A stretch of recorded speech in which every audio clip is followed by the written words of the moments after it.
Hello friends, welcome to my YouTube channel.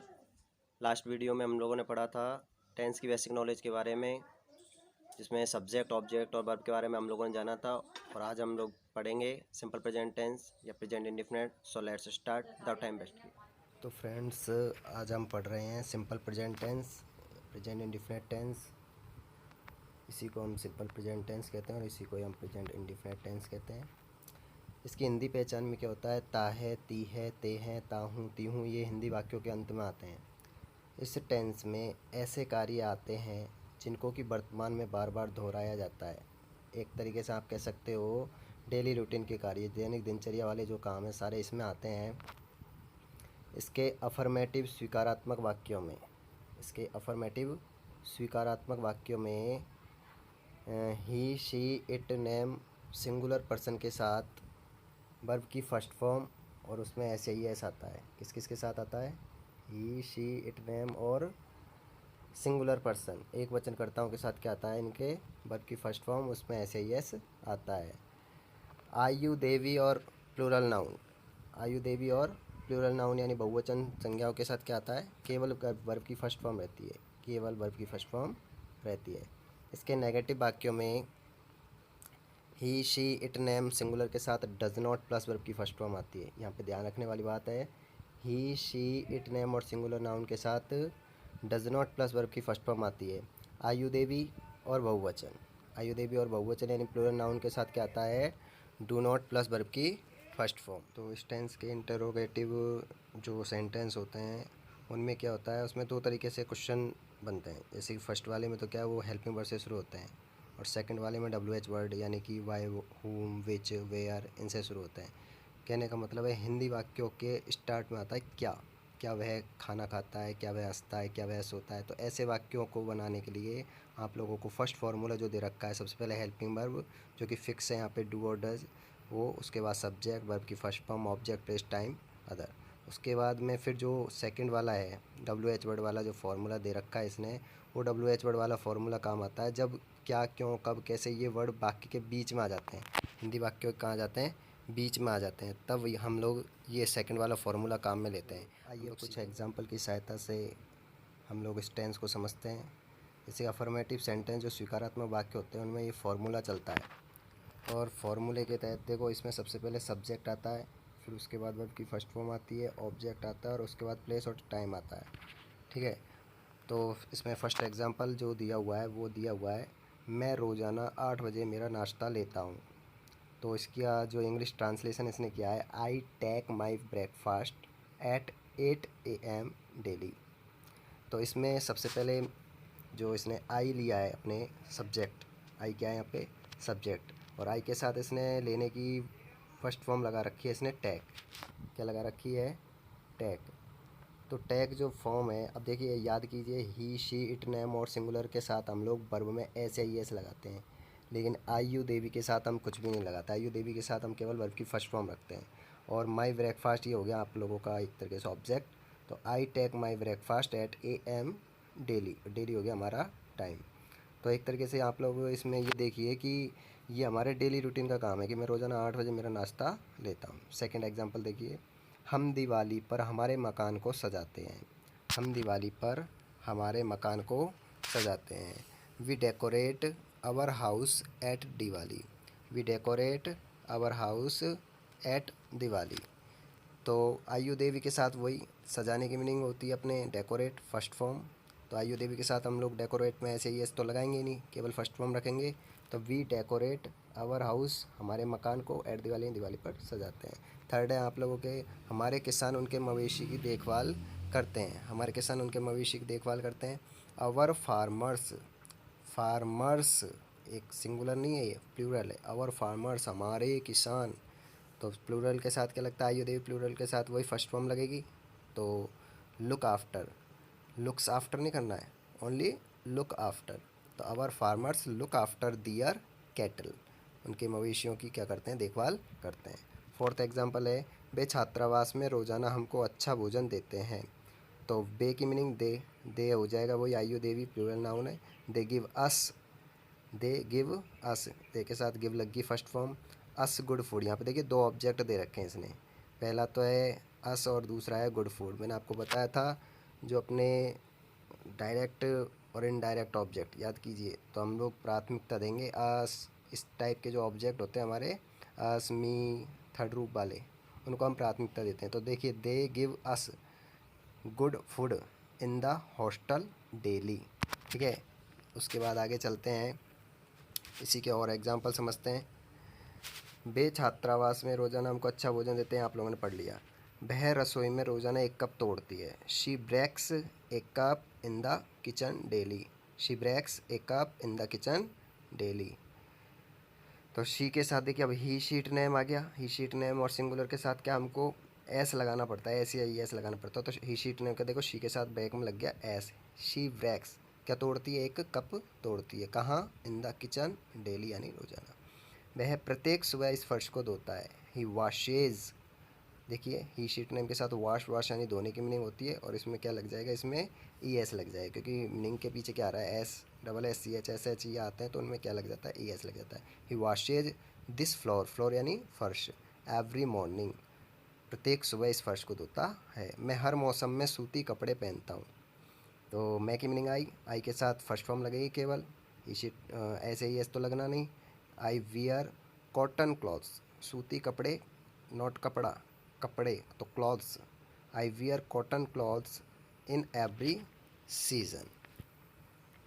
उसके बाद है नेगेटिव सेंटेंस। देखिए नेगेटिव सेंटेंस में जो फॉर्मूला चलता है वो चलता है सब्जेक्ट, डू और डज में से कोई एक लेकर के आना है आपको हेल्पिंग वर्ब, उसके बाद नॉट प्लस वर्ब की फर्स्ट फॉर्म, ऑब्जेक्ट, प्लेस और टाइम, अदर। एग्जाम्पल देखिए इसके, मैं वर्षा के मौसम में बाहर नहीं जाता हूँ।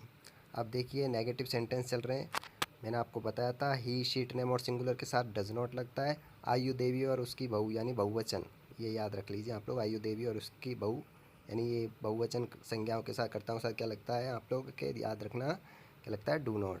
तो I do not first form हमेशा चलेगी डू नॉट डज नॉट के साथ। आई डू नॉट गो, कहाँ, बाहर, तो I do not go out in the, कौन से मौसम में, इन द रेनी सीजन, बरसात ऋतु में, वर्षा के मौसम में बाहर नहीं जाता है।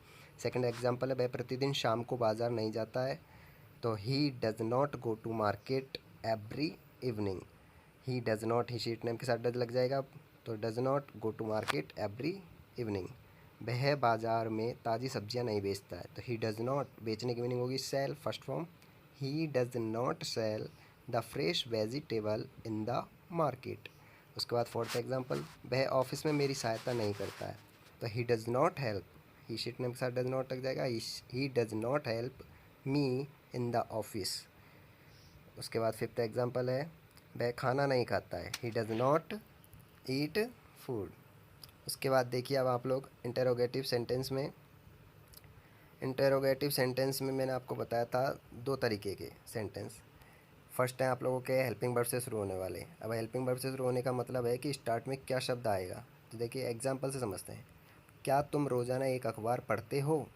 तो इसमें देखिए डू और डज में से सबसे पहले क्या लगेगा, आपको सेकंड शब्द पे जाना है। सेकंड वर्ड जो दे रखा है इसने तुम, सब्जेक्ट को ढूंढिए, सब्जेक्ट इसने दे रखा है तुम, तो आयु देवी के साथ क्या लगता है, डू, तो स्टार्ट में आ जाएगा डू यू। और इसके बाद ध्यान रखना हमेशा वर्ब की फर्स्ट फॉर्म आएगी, do you read A newspaper daily. Second example देखिए, क्या वे प्रतिवर्ष एक सड़क बनाते हैं।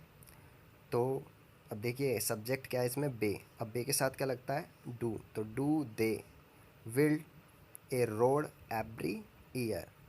उसके बाद थर्ड एग्जांपल है, ध्यान देना यहाँ पे, क्या तुम्हारा कुत्ता रात में भौंकता है।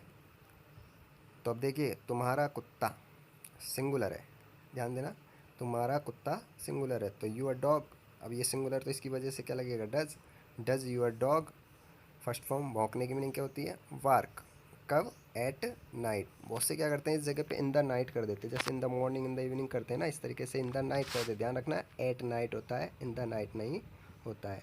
फोर्थ एग्जांपल देखिए, क्या तुम शाम को एक पतंग उड़ाते हो। क्या तुम शाम को एक पतंग उड़ाते हो। तो इसमें देखिए तुम के साथ लगेगा डू यू फ्लाई, उड़ाने को क्या, उड़ाने की मीनिंग जो होगी वो क्या होगी, do you fly A kite in the evening. उसके बाद आगे चलते हैं। अब देखिए इंट्रोगेटिव का पार्ट सेकंड, जो WH वर्ड से शुरू होने वाले सेंटेंस। इनमें क्या होता है कि जो सेंटेंस दिए होते हैं इनकी हिंदी वाक्यों के बीच में क्या है, कहाँ, क्यों, कब, कैसे ये शब्द आते हैं। तो आइए एग्जाम्पल की सहायता से समझते हैं इन्हें। जैसे पहला एग्जाम्पल दिया हुआ है कि तुम रोज़ाना कहाँ जाते हो। तो यहाँ पे देखिए जो इसने हिंदी शब्द दिया हुआ है वो क्या दे रखा है, कहाँ। क्या दे रखा है, कहाँ। और सेकंड एग्जाम्पल में क्या दे रखा है, क्या। तीसरे में क्या दे रखा है, कब। चौथे में क्या दे रखा है, कौन। तो इसी हिसाब से ये जो शब्द दिए होते हैं, सबसे पहले आपको क्या करना होता है, इनकी अंग्रेजी लिखनी होती है। सबसे पहले इनकी मीनिंग्स लिखनी होती है। जैसे इसमें क्या लिखी है, वेयर, इसमें क्या लिखी है, वाट, इसमें वैन, और इसमें इसमें आप लोगों ने लिखी है हु। तो आपको ये ध्यान रखना है कि जब बीच में शब्द आएंगे ये, तो इनकी इंग्लिश जब सेंटेंस बनाओगे आप लोग, इंग्लिश ट्रांसलेशन करोगे, तो उनको आगे लिख देना है इनकी मीनिंग्स को। देखिए तुम रोज़ाना कहाँ जाते हो, सबसे पहले कहाँ की मीनिंग्स वेयर। उसके बाद आप लोगों को हेल्पिंग वर्ब लानी है डू और डज। तो आप लोग लेके आओगे डू, किसकी वजह से लेके आए, तुम की वजह से। तो where do you go daily. Second example, तुम क्या खाते हो। तो आपने क्या की स्पेलिंग लिखी, वाट। तुम की वजह से क्या ले आए, हेल्पिंग वर्ब डू। उसके बाद सब्जेक्ट यू, और उसके बाद वर्ब की फर्स्ट फॉर्म खाने की ईट। थर्ड है आप लोगों के सीता कब उठती है, वैन। सबसे पहले कब की मीनिंग्स क्या लिखोगे, वैन। उसके बाद डज। अब यहाँ पे डू मत लगाना, यहाँ पे आएगा does. Van does Sita get up. अब ज़्यादातर स्टूडेंट यहाँ पे क्या गलती करते हैं, ज़्यादातर स्टूडेंट ये गलती करते हैं कि यहाँ पे क्या है, वो गेट्स अप कर देते हैं। क्योंकि जो रूल है, रूल कहता है कि सिंगुलर पर्सन के साथ क्या है, हम लोग वर्ब में ऐसे ही एस लगाते हैं। तो आप लोगों को ध्यान ये रखना है कि ये काम केवल अफर्मेटिव सेंटेंस में होता है। नेगेटिव में और इंट्रोगेटिव सेंटेंस में तो आप लोगों को हमेशा डू और डज वाले सेंटेंस जो बनाओगे उनमें आपको हमेशा वर्ब की फर्स्ट फॉर्म ही लगानी है। देखिए when does Sita get up, तो यहाँ पे गेट अप करना है, गेट्स अप मत करना। फोर्थ है, तुम्हें अंग्रेजी कौन पढ़ाता है। अब ये थोड़ा अलग टाइप का हो गया, क्योंकि इसमें क्या है, जब हिंदी वाक्यों के बीच में कहाँ, क्यों, कैसे, कब ऐसे एक शब्द दिए जाएँ, प्रश्नवाचक शब्द दिए जाएँ, तो उनको बनाने के लिए हम लोग डू और डज यूज करते हैं। लेकिन इस प्रकार के जो शब्द हैं, इस प्रकार के जो सेंटेंस जिनके बीच में कौन शब्द आता है, तो वहाँ हम क्या है, डू और डज का यूज़ नहीं करते हैं, बल्कि क्या करते हैं, जो फॉर्म दी हुई थी है, जैसे इसने यहाँ पढ़ाने की फॉर्म दी है टीच, तो इसमें क्या है, हम ऐसे ही एस लगा करके उसको बनाते हैं। जैसे कि एग्जांपल देखिए, तुम्हें अंग्रेजी कौन पढ़ाता है। सबसे पहले आप लोग कौन की मीनिंग लिखोगे, हु। उसके बाद डू और डज नहीं लगाना है यहाँ पे। टीच, टीच में ऐसे ही एस लगा दोगे, तो हु टीचेज यू इंग्लिश। इस प्रकार के सेंटेंस इस तरीके से बनाए जाते हैं। फ्रेंड्स, ये है इंट्रोगेटिव नेगेटिव सेंटेंस। इनमें क्या है, चाहे हेल्पिंग वर्ब वाला हो और चाहे WH वर्ड वाला हो, इनमें सिर्फ नहीं शब्द और जुड़ जाता है। जैसे कि इस सेंटेंस को मैं इस तरीके से बोल के बताऊं कि क्या तुम उपन्यास पढ़ते हो, तो आपका आंसर बनेगा do you read A novel. लेकिन जब मैंने इसमें नहीं जोड़ दिया है, क्या तुम उपन्यास नहीं पढ़ते हो, तो नॉट और लगाना पड़ेगा आपको बस इसमें।